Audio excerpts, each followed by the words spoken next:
Have you ever walked out of your clinic at the end of a shift, feeling absolutely drained, even on a day where the patient volume wasn't particularly high? You look at your schedule, and it wasn't a heavy day, yet your legs are heavy and your mental energy is at zero. Most of us attribute this to the inherent stress of the job, but in the world of lean orthodontics, we recognize it for what it truly is: the invisible, cumulative tax of wasted motion.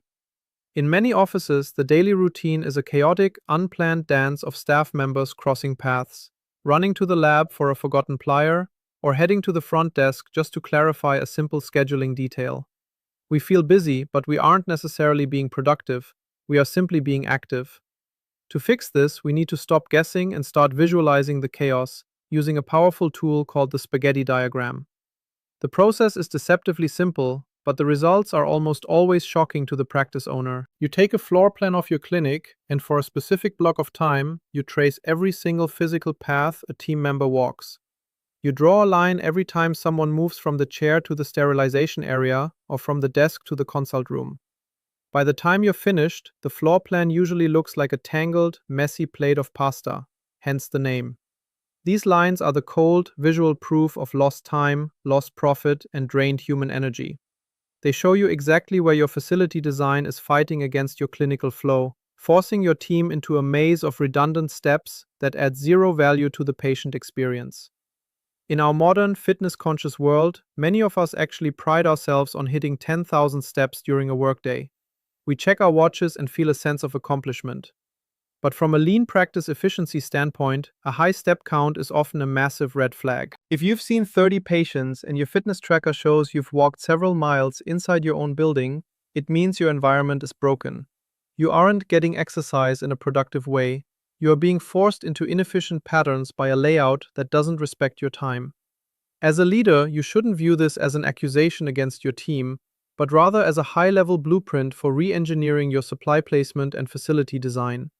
A high-performing clinician should actually aim for a low step count afternoon. Think about that for a moment.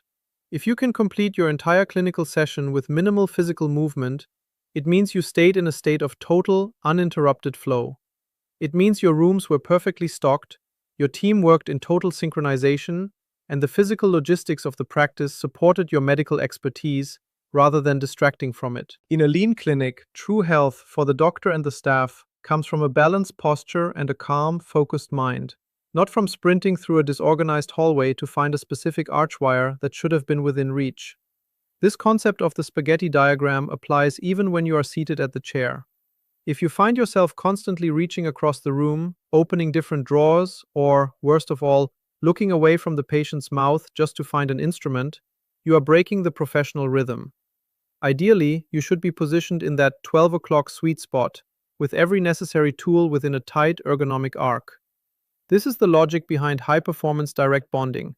The doctor's eyes never leave the teeth, and their hands simply receive the tools from a synchronized assistant who is anticipating the next move. Every single time you have to stand up or even look up, you are adding travel time to a procedure that should be a seamless, high-precision event. The ultimate goal of untangling this workflow is to create what I call the Swiss watch rhythm in your clinic.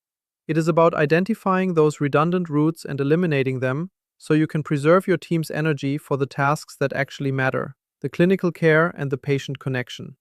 When the spaghetti is untangled, the entire atmosphere of the practice changes. It becomes quieter, calmer, and significantly more professional. Your patients notice it too. They sense the competence that comes with a team that moves with purpose rather than panic. This isn't just about saving minutes, it's about protecting your most valuable resource: your own professional vitality. Moving from chaotic, reactive movement to an optimized, intentional flow is the definitive mark of a high-performance, leadership-driven practice. It allows you to treat your patients with the level of excellence they expect, while ensuring that you and your team leave the office with the energy to enjoy your lives outside of it. By auditing your motion and plugging those leaks, you are building a resilient, scalable system that can handle growth without the typical side effect of exhaustion. It is about working smarter, not harder, and letting your systems do the heavy lifting for you. Thank you for your time, and I'll see you in the next video.